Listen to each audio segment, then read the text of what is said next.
Hello दोस्तों, स्वागत है आपका आपके अपने चैनल स्टोरी हाउस में, जहां आप सुनते हैं नई नई रोमांचक और भूतिया कहानियाँ। क्या आपको पता है कि सड़क के बीचों बीच अगर नींबू मिर्च का गुच्छा पड़ा हुआ हो तो उसे कभी भी नहीं लांघना चाहिए, क्योंकि कहा जाता है लोग अपनी बलाएं इसमें डालकर सड़क के बीचों बीच रख देते हैं। ये कहानी है श्रुति की, जो इसी नींबू मिर्च के गुच्छे का शिकार बनती है। नींबू मिर्च का गुच्छा जिससे बलाएं साथ आती है। श्रुति एक होनहार स्टूडेंट है। वो अपने दोस्तों के साथ ट्रैकिंग करके कॉलेज टूर से वापस लौट रही थी। उसकी बस सड़क के किनारे आकर रुकती है। वो अपनी सहेलियों के साथ उतरती है। कुछ दूर आगे जाकर उसका फ़ोन बजने लगता है।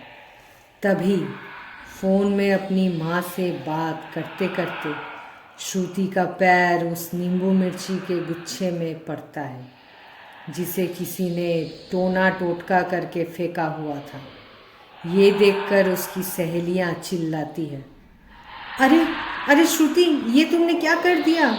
कहा जाता है इन नींबू मिर्च में लोग अपनी बलाओं को छोड़ के जाते हैं, ताकि जो भी इस पे पैर दे वो इस बला का शिकार हो जाए। इतना सुनते ही श्रुति हंसती है।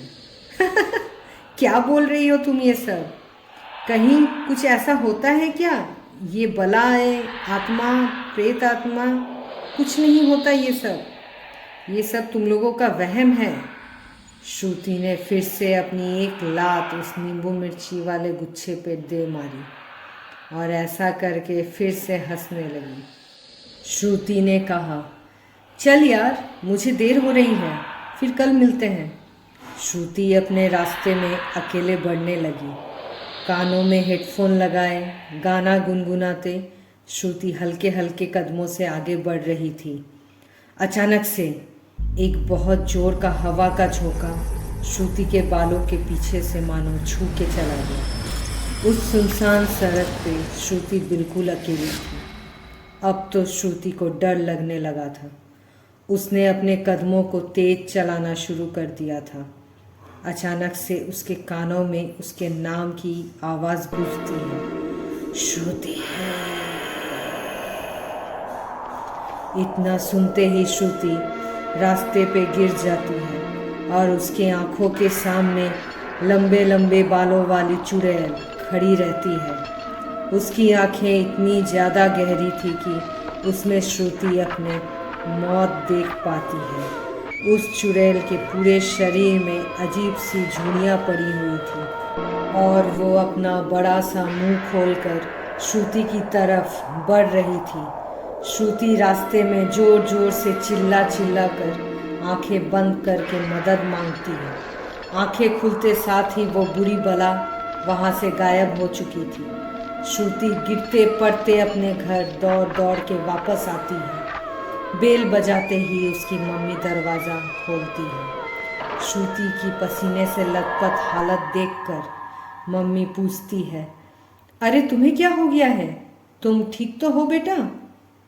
मम्मी मैं बहुत थक चुकी हूँ, मुझे आराम की ज़रूरत है। इतना बोलकर वो अपने कमरे में चली जाती है। थोड़ी देर बाद श्रुति फ्रेश होकर वॉशरूम से निकलती है। आईने में खुद को देखने के बाद अचानक से उसे वो बूढ़ी औरत लंबे लंबे सफ़ेद बालों वाली दिखने लगती है। वो चौंक जाती है और जाकर अपने बिस्तर पे डर से बैठ जाती है। बैठते साथ ही वो महसूस करती है उसके पूरे शरीर में एक अजीब सी दर्द की लहर दौड़ रही है। उसकी माँ जब खाना लेकर उसके रूम में पहुँचती है तब उसे पूरे तरीके से झुक के चलते हुए देखती है। श्रुति बिल्कुल एक बूढ़ी औरत की तरह ही चल रही थी और उसके पूरे शरीर में झुर्रियाँ पड़ चुकी थी, मानो उसकी उम्र 100 से भी ज़्यादा हो। बालों का रंग अचानक से सफ़ेद पड़ चुका था। उसकी मम्मी समझ चुकी थी ये कोई बीमारी नहीं है, बल्कि किसी ने टोना टोटका कर दिया है। टोना टोटका मालूम है ना क्या होता है? अपनी बलाएं लोग इसी तरह छुड़ाते हैं। इतना कुछ देखने के बाद भी श्रुति की मम्मी ने श्रुति को खाना खिलाना चाहा। श्रुति बेटा, खाना खा लो, फिर दवाई भी तो लेनी है, थोड़ा खा के रेस्ट कर लो। हाथ में खाने का निवाला लेकर आगे बढ़ती है। वहाँ श्रुति पूरे तरीके से झुकी हुई खड़ी थी। उसके बाल उसके मुंह को ढके हुए थे। वो बिल्कुल बूढ़ी औरत की तरह काँप रही थी और मुंह से धीरे धीरे न जाने क्या बड़बड़ा रही थी।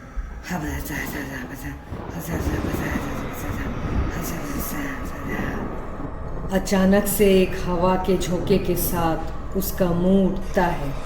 वो बोलती है, मार दूंगी, मार दूंगी। तूने मुझे खाना खिलाने की कोशिश कैसे की? तू नहीं जानती मैं कौन हूँ। निकल जा, निकल जा यहाँ से, जा।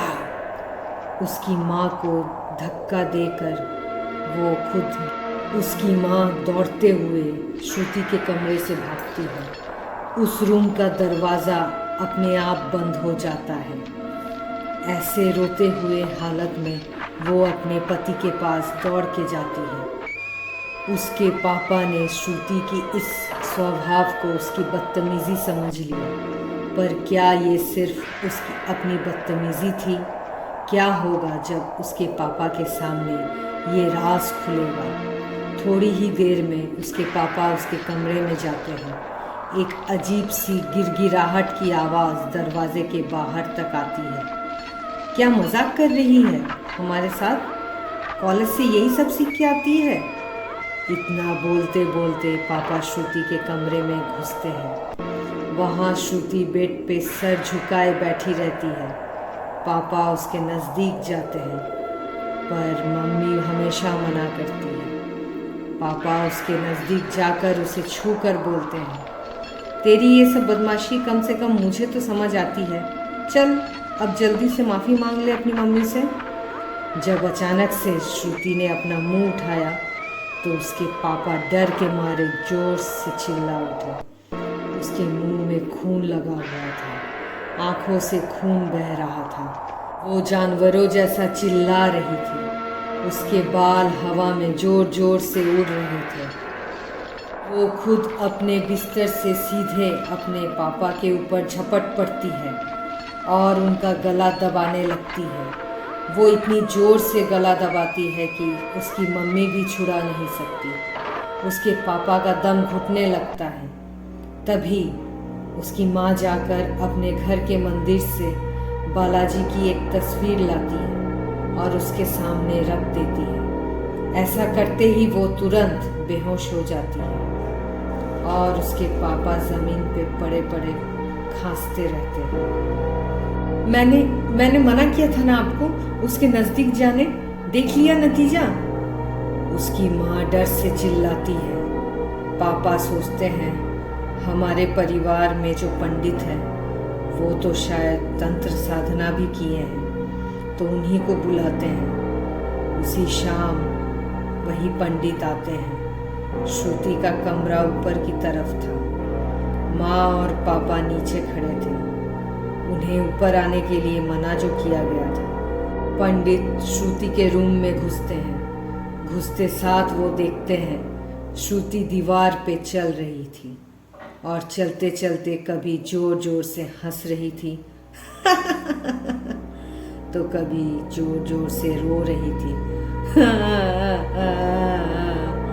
ये सब देखने के बाद पंडित ने अपने हाथ में रखे गंगाजल की बोतल से गंगाजल निकालकर छिड़कना शुरू किया। जल के छिड़कते ही श्रुति जोर जोर से चिल्लाने लगी और फट से उल्टे पांव दौड़ के पंडित के पास आकर खड़ी हो गई।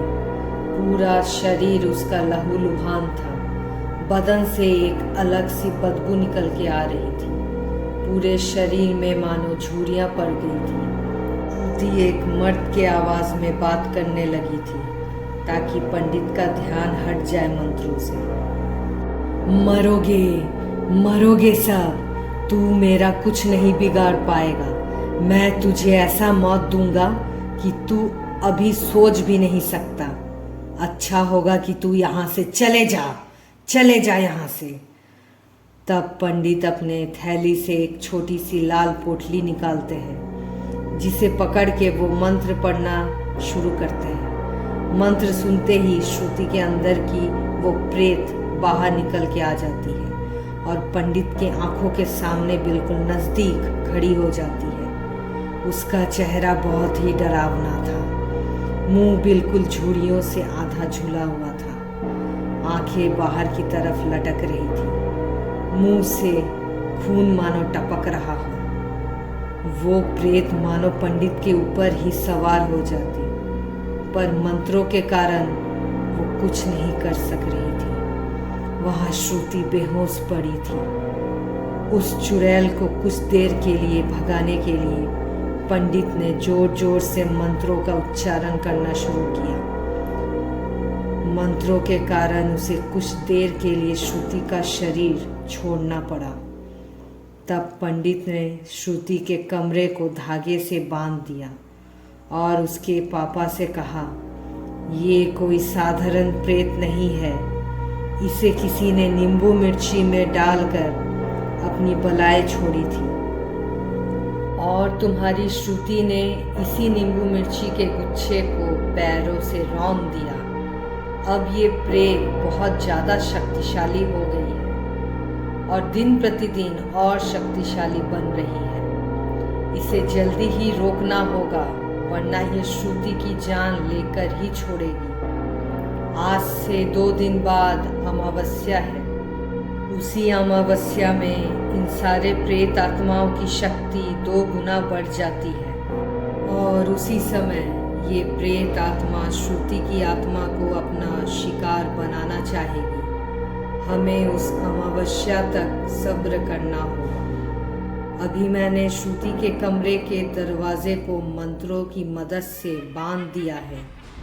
कोई भी गलती से उस दरवाजे को नहीं खोलेगा जब तक अमावस्या की वो तिथि ना आ जाए। श्रुति की मम्मी रोते हुए पूछती है, क्या कुछ और रास्ता नहीं है पंडित जी? मेरी बेटी 2 दिन तक बिना कुछ खाए पिए कैसे रहेगी? पंडित जी ने कहा, अभी उसको बचाना ज़्यादा ज़रूरी है। इतना कहकर वो वहाँ से चले गए। बाकी के 2 दिन बहुत ही तकलीफ से गुजरे। श्रुति के कमरे से सिर्फ श्रुति की रोने और गिड़गिड़ाने की आवाज़ें आती थी। उसकी मम्मी बहुत कोशिश करती थी कि उसके कमरे में जाए और श्रुति को कुछ खाना खिलाए, पर वो पंडित जी की बातें उनके दिमाग में आ जाती थी। एक दिन रात में श्रुति के कमरे से बहुत ज़ोर ज़ोर से दरवाज़ा मारने की आवाज़ें आ रही थी। ऐसा लग रहा था मानो श्रुति अपने सर को दरवाजे पर जोर जोर से पटक रही हो। मैं और उसके पापा डर से कांप उठे थे। हम कुछ भी नहीं कर सकते थे। हमारी बेटी हर रोज़ मर रही थी, पर हम कुछ भी नहीं कर पा रहे थे। ऐसे ही डर से 2 दिन बीता। आज अमावस्या की रात है। पंडित जी घर आए। हमारे घर के दाहिने कोने में एक अलग सा कमरा बना हुआ है। उसी कमरे का इशारा उन्होंने किया।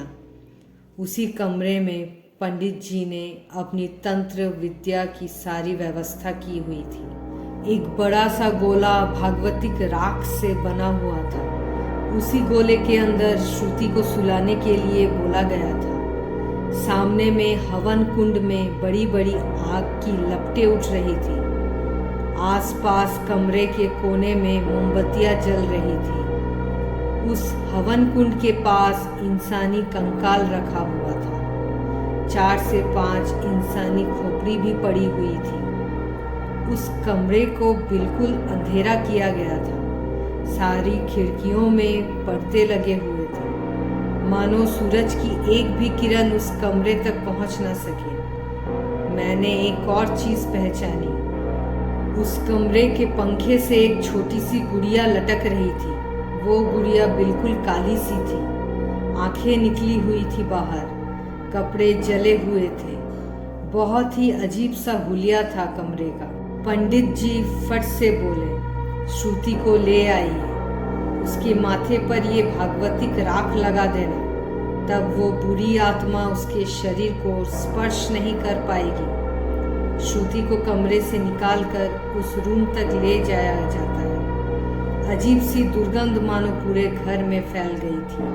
श्रुति के कपड़े पूरे फटे हुए थे, शरीर पे 1000 खरोंचे के निशान थे। उसे किसी तरह से उस कमरे तक लाया जाता है। वो पूरी बेहोशी की हालत में थी। श्रुति को उस गोले के अंदर लेटाया गया। पंडित जी उस हवन के सामने बैठकर मंत्रों का उच्चारण शुरू करते ही श्रुति उठकर बैठ गई और जोर जोर से गुर्राने लगी। छोड़ दे मुझे, छोड़ दे मुझे, तू नहीं जानता मैं कौन हूँ। मंत्र चलता रहा और वो चिल्लाने लगी। उसकी चिल्लाने की आवाज़ अचानक से ऐसी बढ़ गई कि आस-पास के जितने भी शीशे थे, सारे शीशे फटने लगे। उसकी आंखें बिल्कुल लाल थी, पूरे शरीर में दरार पड़ चुके थे। उसका मुंह अपने से दुगना खुला हुआ था। ये सब देखकर हम थर-थर काँप रहे थे। पंडित जी बिना रुके मंत्र पढ़ रहे थे। उसके चिल्लाने की आवाज़ और ज़ोर हो रही थी। वो तड़प रही थी, आँखों से पानी बह रहा था। इतना करते करते पंडित ने फट से राख उठाया और मुंह में मंत्र बड़बड़ाते हुए श्रुति पे छींट डाला। ऐसा करते ही मानो उसके पूरे शरीर में आग लग गई। वो चिल्ला चिल्ला के छटपटा रही थी। फिर से एक बार और पंडित ने राख उठाया और श्रुति पे छींट डाला। अब की बार हम सब ने एक काले से धुएं को श्रुति के मुंह से बाहर निकलते हुए देखा। श्रुति फट से बेहोश हो गई। वो काला धुआं बाहर निकलते ही जोर जोर से रोने की आवाज़ आने लगी।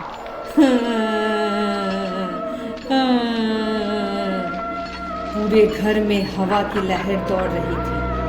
पंडित ने उसे उस काली सी गुड़िया के अंदर डाल दिया। ऐसा करते ही पूरा माहौल शांत पड़ चुका। श्रुति को उठाकर उसके कमरे में ले जाया गया। पंडित ने उस काली सी गुड़िया को शमशान के सामने एक पेड़ पे बांध दिया और हम सब से यही कहा कि भविष्य में हम इस तरीके की टोने टोटके वाली चीज़ों से बच कर रहें। उस दिन पंडित जी ने हम सब की जान बचाई। अगर वो नहीं होते तो शायद ही आज हम में से कोई भी जिंदा होता। आज की कहानी यहीं तक थी। आपको श्रुति की कहानी कैसी लगी हमें ज़रूर बताएं। मिलते हैं इसी तरीके की भूतिया कहानियों के साथ नेक्स्ट वीडियो में। तब तक के लिए स्टोरी हाउस को सब्सक्राइब करना ना भूलें।